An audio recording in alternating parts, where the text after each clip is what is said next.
Hello everyone, मैं हूं मधु, एक पास्ट लाइफ थेरेपिस्ट की grand master tarot card reader. कई दिनों बाद आज फिर मैं वीडियो लेके आई हूँ। Sorry for the break. कई सारी रीजंस के कारण मैं कंटिन्यूस वीडियो दे नहीं पा रही हूँ। डेफिनेटली दे दूंगी ही, जो आज मैं फिर से ला रही हूँ। ये अगेन एक पास्ट लाइफ रिग्रेशन स्टोरी का वीडियो है। मैं जल्दी ही शुरू करूँगी। जो और भी वीडियोज़ में लाती थी हीलिंग वगैरह का, उनको भी अलाइन करने वाली हूँ। अगर आप कोर्सेज़ लेना चाहते हैं तो आप मेरी वेबसाइट courses.healingbliss.in पर भी कनेक्ट करके कोर्सेज़ परचेज़ कर सकते हैं। एंड पास्ट लाइफ रिग्रेशन या अदर सर्विसेज की बुकिंग्स के लिए आप नीचे दिए गए डिटेल्स पर कनेक्ट कर सकते हैं। तो आज फिर से अगेन मैं एक स्टोरी जो आप लोगों से शेयर करने वाली हूँ। ये एक ऐसी स्टोरी है जो थोड़ा आपको पैटर्न्स को समझाएंगी वंस अगेन कि आपकी लाइफ में पैटर्न्स मैनिफेस्ट कैसे होते हैं। आपको जब लगता है कि मैं कुछ गलत कर रही हूँ और सामने ठीक है, मैं पहले स्टोरी समझाऊँ, देन इसका मैं आपको मॉरल समझाऊंगी एंड वो चीज़ें कैसे आपको लाइफ बाय लाइफ इफ़ेक्ट करती हैं ये भी आप समझेंगे। ये मेरे पास एक क्लाइंट आई थी। उनकी फैमिली इश्यूज़ क्या है, उनके हस्बैंड एक डिवोर्सी हैं, बट इन्होंने उनसे शादी करी। She loved him a lot. दोनों में अच्छा प्यार था, अच्छे रिश्ते थे इन दोनों के। इनका फर्स्ट मैरिज है डेफिनेटली। शादी तो हो गई, बट जब ये लोग आए हैं आफ्टर मैरिज, वो देख रही हैं कि उनके जो mother in law and father in law हैं उनका अपने बच्चे पर, बेटे पर काफ़ी ज़्यादा प्रभाव है। बेटा अपने माँ बाप के खिलाफ कुछ सुनता नहीं ना, जाने को तैयार होता है। जो फर्स्ट मैरिज इनका था उसको तोड़ने के पीछे भी इनके पेरेंट्स का हाथ था। Even he new this, but वो मानने से इनकार करते हैं, एक्सेप्ट नहीं करते इस बात को। इसके कारण इनकी लाइफ में काफ़ी ज़्यादा मिजरीज हो रही थी। बहुत परेशान है वो। उनको तो नहीं शांत कर पा रही, अपने इन लॉज को तो नहीं ठीक कर पा रही हैं, बट उनके हस्बैंड का भी उनको सपोर्ट नहीं है। वो कितना भी उनके साथ गलत करें, ही इज़ ऑलवेज लाइक कि नहीं, तुमने कुछ करा होगा। इस चीज़ से काफ़ी फेडअप होकर उन्होंने कनेक्ट किया एंड पास्ट लाइफ रिग्रेशन इन्होंने बुक करी। इनका रिग्रेशन जब हमने शुरू किया, थोड़ी कठिनाई आ रही थी इनके रिग्रेशन में, ऑब्स्टिकल्स आ रहे थे, बट एनी हाउ हमने इनको इनके रिग्रेशन तक हम पहुंच गए, इनकी पास्ट लाइफ तक हम पहुंच गए, जहाँ पर देखा गया कि ये करीब 8-10 साल या 12 साल की छोटी सी लड़की थी। बहुत गरीब घर की, बहुत गरीब घर, बहुत ही मध्यम से एक हट था। पॉटरी का काम करती थी वो। मिट्टी के जो बनते हैं बर्तन, वो काम वो कर रही थी। छोटी सी थी, एक साड़ी सा लपेटा हुआ था एंड वो अपना काम कर रही थी। माँ बाप, बच्चे, वो बेटी जो थी उनकी, यही 3 थे और कोई थे नहीं। इनके कोई भाई बहन भी हमें दिखे नहीं। जब जगह का नाम जानना चाहा था तो वो जगह का नाम था होशियारपुर। एंड किस ईयर की बात है ये पता नहीं चला, नहीं समझ में आया कि ईयर क्या है। और इनका नाम था यशोदा। यहाँ पर हमने उनको सबसे पहली बार देखा। घर काफ़ी गरीब था, बस इसी से उन लोग का गुजर बसर था। मिट्टी के बर्तन वगैरह बेच के वो लोग अपना गुजर बसर करते थे। हमने जब इनको देखा, उसके नेक्स्ट फेज़ में जब ये 14-15 साल की रही होंगी, इनकी शादी करा दी गई थी। शादी किनसे हुई थी? जो इस जन्म में इनके हस्बैंड हैं, वो पास्ट लाइफ में भी इनके हस्बैंड थे। इस जन्म में जो इनके सास ससुर है, वही पास्ट लाइफ में इनके सास ससुर थे। सो वो जो पैटर्न था रिलेशनशिप का, वही इस लाइफ में आया था। अच्छी फैमिली थी ये, उसमें खुश भी थी। इनसे ज़्यादा अच्छा फाइनेंसेस था, उनका फाइनेंशियल स्टेटस अच्छा था। अब यहाँ पे ऐसा क्या कर्म बंधन है भाई, जब अच्छा फैमिली अच्छी थी, इनके साथ इनको सब मानते भी थे। हस्बैंड तो बेहद मानते थे, आंख बंद करके विश्वास करते थे। तो फिर इश्यू हुआ क्या? आगे चल के देखा इन्होंने कि जो इन्हीं की एक्चुअली तो बहुत गरीब परिवार की थी। पैसे छुप छुप के ये अपने माँ बाप को दिया करती थी। अपने हस्बैंड की जो अर्निंग है किसी को पता नहीं होता था, वो छुप के अपने हस्बैंड को दिया करती थी। इन दिस सिनेरियो क्या हुआ कि इनके इन लॉज को ये बात पता चल गई कि वो ऐसा काम कर रही हैं, जो उन्हें बिल्कुल पसंद नहीं आया। जब उन्होंने उनको कन्फ्रंट किया इस चीज़ को लेके, तो उसने मना कर दिया कि नहीं, मैं ऐसा कुछ नहीं कर रही हूँ। उन्होंने अपने बेटे को भी इस बारे में बोला, बट बेटा आंख बंद करके विश्वास करता था अपनी वाइफ पे।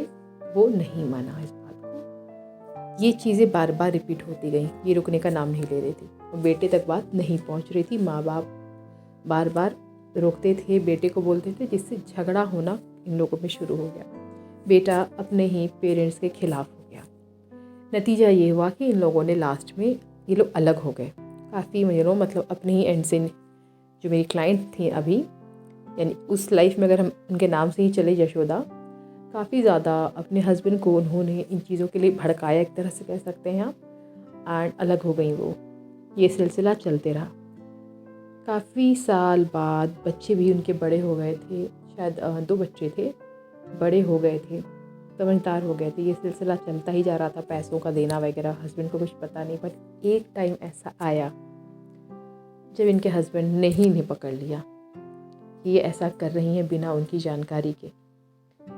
टूट गए वो उस दिन, फूट फूट के रोने लगे वो अपने माँ बाप के लिए, क्योंकि ऐसा हुआ अपने बेटे के वियोग में धीरे धीरे उनके माँ बाप एक एक करके दम तोड़ दिया उन्होंने।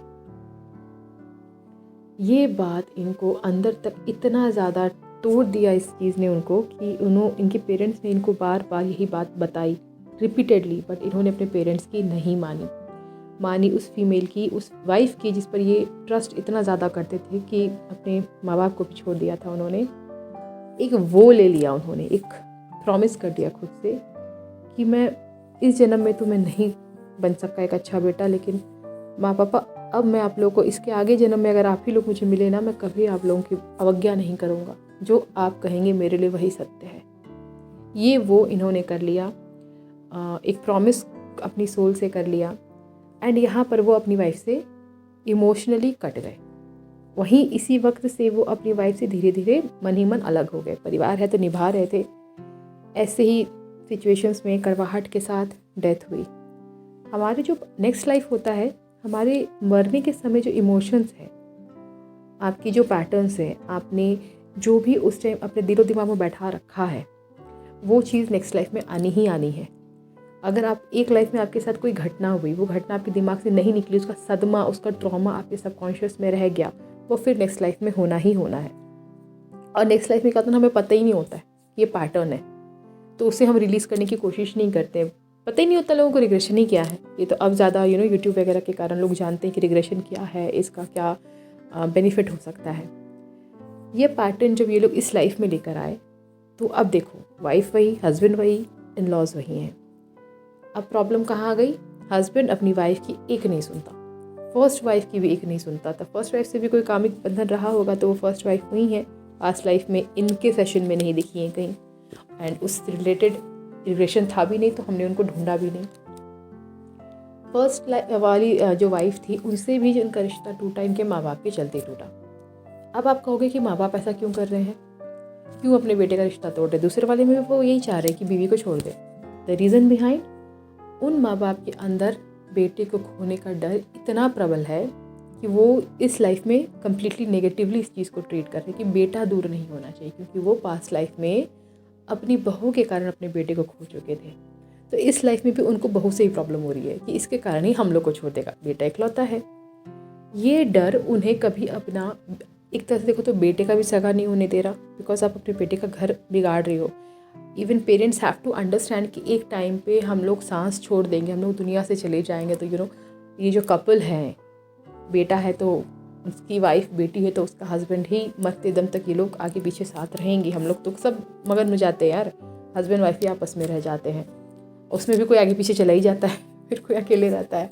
तो यहाँ ये भी एक समझने की बात है। बट यस, जब हम पास्ट लाइफ के ट्रॉमास को अपने अंदर बसा कर, उनका डेथ ही हुई थी, है ना, बच्चे अपने बेटे के वियोग के कारण उनकी डेथ हुई थी, तो कितना डीप लेवल पर पेनिट्रेट किया हुआ है उनके ये trauma, you can understand that. And that is the reason I mostly से कि कई बार ना आत्माएं बुरी नहीं होती हैं, उनके पास्ट लाइफ सिचुएशंस उनको बुरा बना देते हैं। यहाँ पर भी कुछ ऐसी ही बात थी, एंड डेफिनेटली अगेन यहाँ पर हीलिंग करी गई। जो भी कामिक कॉर्ड से सबको रिलीज़ कराकर, सारे डेटा को सबकॉन्शियस से रिलीज़ कराना एंड ऑल दैट, सब कुछ किया गया, हीलिंग करा गया है। एंड इस रिग्रेशन के मुझे लगता है करीब 8-10 दिन के अंदर ही उनका मैसेज आया था कि उनका और उनके हस्बैंड का रिलेशनशिप बहुत अच्छा हो गया है, लेकिन उनके इन लॉज के साथ उनका रिलेशनशिप अभी अच्छा नहीं हुआ था। शी वॉज लाइक कि नहीं, अभी भी उनको देख के गुस्सा ही आता है। सो डेफिनेटली उनका और अपने इन लॉज के साथ उनका कर्म बंधन काफ़ी कड़ा हो गया है इस कारण। तो धीरे धीरे आई वेरी श्योर कि वो रिलीज़ होगा एंड वो डेफिनेटली अपनी लाइफ में ग्रो कर पाएंगी। तो इसके बाद एक बात मैं आपको समझा दूँ, अगर कोई चीज़ आप कर रहे हो, जान लो कि जब तक नहीं पकड़े गए हो, एक बार बता देती हूँ, तो आपको किसी का कर्स नहीं लग रहा है, आपके इमोशंस किसी के साथ जुड़े नहीं हैं, लेकिन एक न एक दिन तो होता ही है कि जान ही जाएगा कोई इंसान ना गलती क्या हो रही है। तब उसके अगर इमोशंस नेगेटिव हो जाते हैं, तो अगर आप उस चीज़ को डील नहीं कर पाए तो कर्म बंधन बन जाएगा। ये बहुत बड़ी बात होती है। कर्म का बंधन ऊपर से नीचे सबको झेलना पड़ता है। ये बहुत बड़ी चीज़ होती है। अगर आप गलत कर रहे हो अनजाने में, जाने में, और किसी को हर्ट हो रहा है, हाई निकल रही है उसके सबकॉन्शियस से या कॉन्शियस से, आपको उसको झेलना ही पड़ता है। सो ऑलवेज ट्राई कि जानबूझ के आपके हाथ से कुछ गलत ना हो। कभी हो जाता है, कभी भी सर झुकाने से मत कतराना, ठीक है। सर झुका के माफ़ी मांग लेने से आप छोटे नहीं होते हैं। इनफैक्ट वो सिचुएशन को आप उसी समय ख़त्म करने की शक्ति तब रखते हैं। वरना ये चीज़ हम मनुष्य हैं भाई, कितने जन्म लेने होंगे कोई नहीं जानता है, बट अगर हम उसको रिलीज़ नहीं करेंगे, आप उसको हर लाइफ में कहीं ना कहीं ट्रिगर करोगे। कभी कुछ हुआ, बड़ी से बड़ी बात हुई, जाने दो, रिलीज़ करो। उसने मारा, आपने भी मारा, एंगर आया, हो गया जो होना था। होल्ड नहीं करना है उस एंगर को, अपने अंदर से सिचुएशन को निकालना है। हीलर हो तो हील करके निकालो। किसी और मीडियम की ज़रूरत है, मीडियम को चूज़ करके निकालो।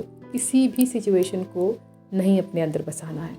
एक बार आप ठान लोगे कि मेरे सबकॉन्शियस में किसी पास रिलेशनशिप के बहुत सारे रिलेशंस होते हैं। अगर आप किसी रिलेशनशिप को, ट्रॉमा को पकड़े हुए रहोगे ना, it is not always necessary कि पास्ट लाइफ से वो ट्रॉमा आया है। इस लाइफ में एक केस था, फर्स्ट रिलेशनशिप इतना डीप था और उसमें हर्ट, जो धोखा था, वो इतना ज़्यादा गहरा था, दिल में बैठ गया उसके। आगे रिलेशनशिप में तो आई, थर्ड या फोर्थ रिलेशनशिप में भी यही स्थिति, सेम वही धोखा।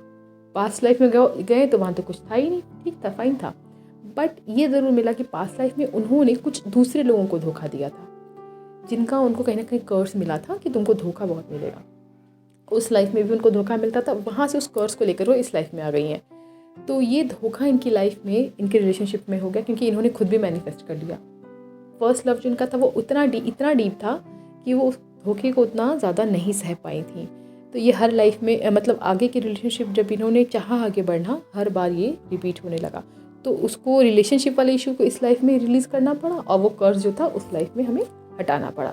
सो चीज़ों को रिपीट नहीं करने देना है। ये आपका अपना सेल्फ अवेयरनेस होना चाहिए कि अगर कोई चीज़ रिपीट हो रही है तो उसको हमें हील तो करना ही पड़ेगा। इसको कहीं ना कहीं कुछ तो कनेक्शन है, उस पैटर्न को ही हमें अपने अंदर से रिलीज़ करना है। होपोनोपोनो प्रेयर इसके लिए बहुत अच्छा काम करता है। कोई पैटर्न अगर आपकी लाइफ में है तो आप उस पैटर्न को ही, मैंने कोर्स बनाया होपोनोपोनो का, आप जानते हैं, तो एक बार उस लेवल पे जाकर अपने आप को हील करने की कोशिश कीजिए, पैटर्न्स को रिलीज़ करने की कोशिश कीजिए। There is nothing in the world जो ठीक नहीं हो सकता है। आशा करती हूँ कि स्टोरी आपके लिए इंसाइटफुल रहा होगा। मिलते हैं अब नेक्स्ट वीडियो में। Bye, take care.